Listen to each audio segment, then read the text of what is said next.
Doctor صاحب السلام علیکم۔ جی وعلیکم السلام۔ ڈاکٹر صاحب آپ امریکہ میں رہے بھی ہیں، ان کے سسٹم کو بخوبی جانتے بھی ہیں۔ ہم بائیڈن کے صدر منتخب ہونے سے گھبرا جائیں یا کہ مطمئن ہو جائیں؟ کیونکہ عام تاثر تو یہی ہے کہ جی ڈیموکریٹس بڑے پرو انڈیا ہوا کرتے ہیں۔ شکریہ سلیم صاحب۔ دیکھیے میرا ذاتی موقف میں آپ کو اس پہ دے دوں کہ کوئی بھی ملک آج کی دنیا میں جہاں اتنی تیز تبدیلی آ رہی ہے، نئے پاور کیمپس بن رہے ہیں، کچھ لوگ تو یہ کہتے ہیں کہ نئی سر جنگ شروع ہو گئی ہے چین اور امریکہ کی، یہ بات سوچنا کہ فلاں ہمارے لیے 20 سال پہلے، 10 سال پہلے، 40 سال پہلے ایسے سوچتا تھا، فلاں ایسے سوچتا تھا۔ امریکہ کی سیاست مکمل طور پہ تبدیل ہوئی ہے۔ وہاں پہ ڈونلڈ ٹرمپ صاحب کے جو 4 سال تھے، یہ ایک بالکل نئی طرز کی سیاست تھی، تمام دنیا یہ مانتی ہے۔ بہرحال ہمیں بجائے اس سوچ میں جانے کے کہ کون سی کیا ہمارے بارے میں سوچتا تھا، کہاں ہے، ہمیں یہ دیکھنا ہے کہ ہمیں پرو ایکٹیولی انتظار نہیں کرنا ہے۔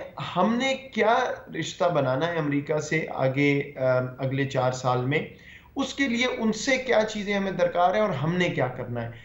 ہم نے کس طرح دنیا کو پازیٹیولی انٹرسٹ کرنا ہے اپنی معیشت میں، اپنی سیکیورٹی اور اسٹریٹجی میں، تاکہ دنیا کا کوئی بھی ملک جو ہمارے لیے برا بھی چاہتا ہو، اس کو یہ نظر آئے کہ پاکستان کے ساتھ کوئی خرابی کرنا، کوئی منفی کردار ادا کرنا جو ہے وہ اس کے اپنے نقصان میں ہے۔ یہ انٹر ڈیپینڈنس، یہ پازیٹیو انٹرسٹ، اس طرف ہمیں جانا ہے۔ جو بھی صدر کسی بھی ملک کا ہو، ہم تو نہیں تبدیل کر سکتے، اس لیے جو بھی ہوگا ہمیں کام کرنا ہے۔ معین صاحب، وہ تو پتہ نہیں ہم جائیں گے اور جانا چاہیے ہمیں، کاش ہم اس طرف چلے جائیں، لیکن سر دست پچھلے کئی سالوں سے امریکہ پاکستان کو افغانستان کے آئینے میں دیکھتا ہے۔ آپ کو کیا لگتا ہے کہ وہ کنٹینیو کریں گے ڈونلڈ ٹرمپ کی پالیسی کو؟ کیونکہ اپنے الیکشن کیمپین میں یہ بھی کہہ چکے ہیں جو بائیڈن کہ وہ 1500 سے 3000 تک اپنی فوج کو وہاں پہ رکھنا چاہیں گے۔ تو افغانستان میں طالبان کے ساتھ جو معاملات آگے بڑھ رہے تھے، اس پہ کوئی اثر پڑے گا؟ ریورس ہوں گے یا کہ سلو ہوں گے؟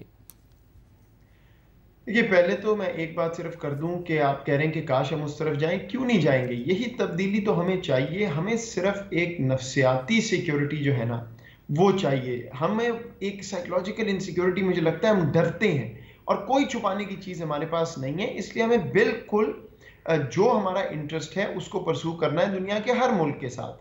افغانستان میں ہمارا کیا مفاد ہے، کیا انٹرسٹ ہے؟ انٹرسٹ یہ ہے کہ وہاں پہ امن آئے، اور ایسا نہ ہو کہ یہ جو اب انٹرا افغان ڈائیلاگ کا پروسیس چل رہا ہے یہ آدھے رستے رک جائے، چھوڑ دیا جائے، دنیا افغانستان سے اپنا منہ موڑ لے، کیونکہ اگر وہ ہوا تو افغانستان بدقسمتی سے دوبارہ سے میرا خیال ہے وہاں پہ بدامنی بڑھے گی۔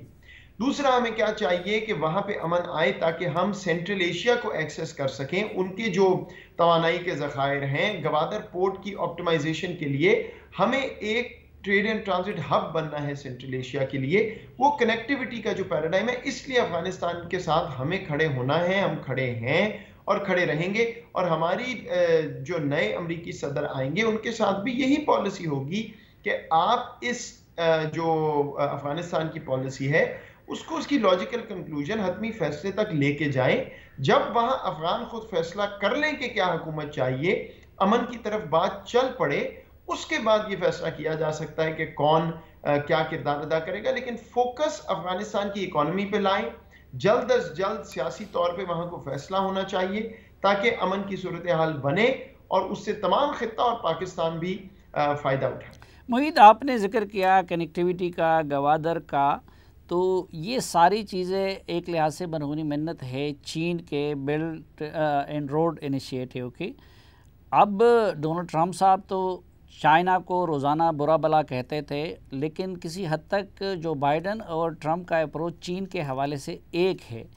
اب اس کنٹیکسٹ میں ہمیں تو یہ بتایا جاتا رہا، اور یہ کامن سینس کی بات بھی تھی، کہ چین کا اتنا قریبی پارٹنر ہونے اور سی پیک کا مرکز ہونے کی وجہ سے شاید امریکیوں کے فیوچر میں ارادے پاکستان سے متعلق بھی بہتر نہیں ہوں گے۔ تو کیا چین سے اور سی پیک سے متعلق امریکی اپروچ میں تبدیلی آئے گی؟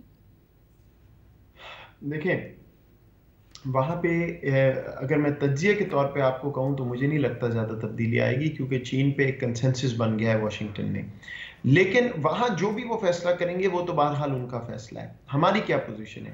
ہماری پوزیشن ہے کہ چین ہمارا ایک ایسا حلیف ہے جو ہمارے ساتھ ہمیشہ کھڑا ہوا ہے، ہم ان کے ساتھ کھڑے ہوئے ہیں. سی پیک ہمارے لیے ایک کرٹیکل، اپنی اکانومی کو ریوائیو کر کے اس کو آگے لے جانے میں ایک کرٹیکل ایلیمنٹ ہے. اس پہ کوئی کسی قسم کی کمپرومائز نہیں ہو سکتی.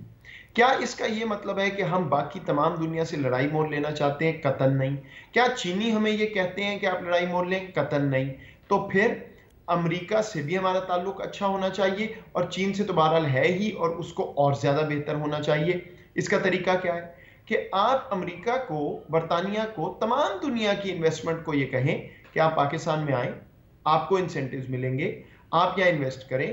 سی پیک کو افغانستان کی طرف ایکسٹینڈ کیا جائے تاکہ افغانستان میں امریکہ کا بھی انٹرسٹ ہے کہ وہاں پہ معیشت چلے، وہاں پہ انویسٹمنٹ ہو. چین بھی چاہتا ہے، پاکستان بھی چاہتا ہے. تو وہاں پہ انٹر ڈیپینڈنس کریٹ کریں تاکہ جو ممالک یہ سمجھتے بھی ہیں کہ سی پیک ان کے لیے خطرہ ہے، غلط سمجھتے ہیں لیکن چلے سمجھتے ہیں، ان کے لیے یہ ناممکن ہو جائے کہ وہ سیبوٹاج کریں، انڈرمائن کریں انٹرسٹ پاکستان یا سی پیک کا، کیونکہ وہ خود جڑے ہوں اس سے. اور اس پہ میں ہر ملک کی بات کر رہا ہوں جو یہاں انویسٹمنٹ کرنا چاہتا ہے. ہمیں اس زاویے سے اپنے آپ کو دیکھنا ہے کہ ہماری جیو اکنامک لوکیشن جو ہے وہ ساری دنیا استعمال کرے.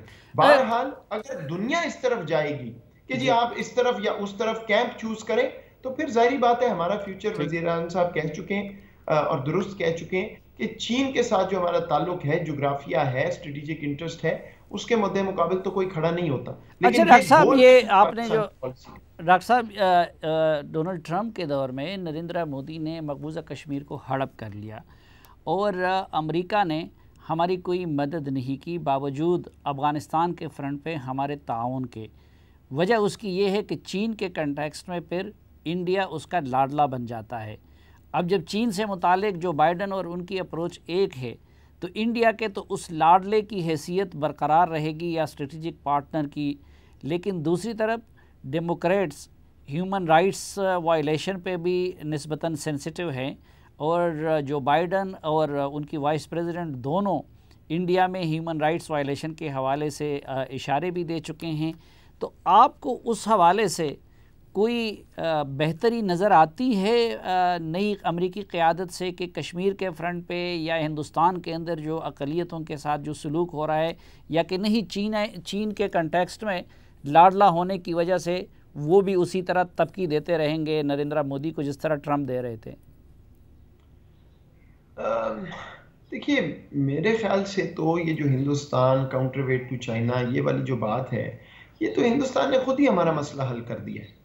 جس طرف مودی سرکار چل پڑی ہے، جو کچھ وہ کر رہے ہیں کشمیر میں، ہندوستان میں، جو پاکستان کے خلاف دہشت گردی ہے، انڈیا تو اب دنیا کے لیے آہستہ آہستہ، آپ پڑھ لیں نیو یارک ٹائمز پڑھ لیں، واشنگٹن پوسٹ پڑھ لیں، برطانیہ کے اخبار پڑھ لیں، جو بار بار ان کی صرف تعریف کیا کرتے تھے، وہ تو اب ایک روگ سٹیٹ، ایک سٹیٹ سپانسر آف ٹیررزم کے طور پہ دنیا میں آپریٹ کر رہی ہے اور منہ سے بول رہی ہے. آپ ان کے عسکری قیادت کی سٹیٹمنٹس دیکھ لیں، بی جے پی کے وہاں پہ آفیشلز کی سٹیٹمنٹس دیکھ لیں، جو ریلیوں میں پاکستان کے بارے میں بات ہوتی دیکھ لیں، تو یہ زیادہ دیر چل نہیں. دیکھیں کاؤنٹر وہ کرتا ہے جس کے پاس خود کچھ ہو. وہ جب اندر سے خود ہی کھوکھلا ہو گیا، انہوں نے فیصلہ کر لیا کہ ہم نے اپنے آپ کو ہی تباہ کر لینا ہے، تو یہ it's a matter of time. یہ آپ دیکھیں گے جو بھی ہوگا، ان کو یہ سمجھ آ جائے گی امریکی گورنمنٹ کو کہ اب انڈیا ان کے لیے ایک لائبلٹی بن گیا ہے، یہ لینے کے دینے پڑ جائیں گے. اور اس لیے یہ اپرچونٹی ہے دنیا کے ہر اس ملک کے لیے جو ہیومن رائٹس پہ کھڑا ہے، جو کشمیر کے درد کو سمجھتا ہے. بالکل اپرچونٹی ہے، اور بالکل ہمیں فرنٹ فٹ پہ پرو ایکٹیولی یہ بات بارہا کرنی چاہیے، کیونکہ ہندوستان کی پالیسی وہ پالیسی ہے جس کو جو ابھی امریکہ کی حکومت آ رہی ہے وہ خود کہتی رہی ہے کہ اگر اس طرح کے کئی انسانی حقوق پامال ہوں گے تو ہم ان کے ساتھ کھڑے نہیں ہوں گے. خود کو تباہ کر دیا اور ملال بھی نہیں. آج جمہوریہ کا دن ہے، تو نریندر مودی شاید انڈیا کے ساتھ یہی کر رہا ہے کہ اس کو تباہی کی طرف گامزن بھی کیا ہے اور ان کو ملال بھی نہیں. بہت شکریہ معید یوسف صاحب ہمیں وقت دینے کے لیے.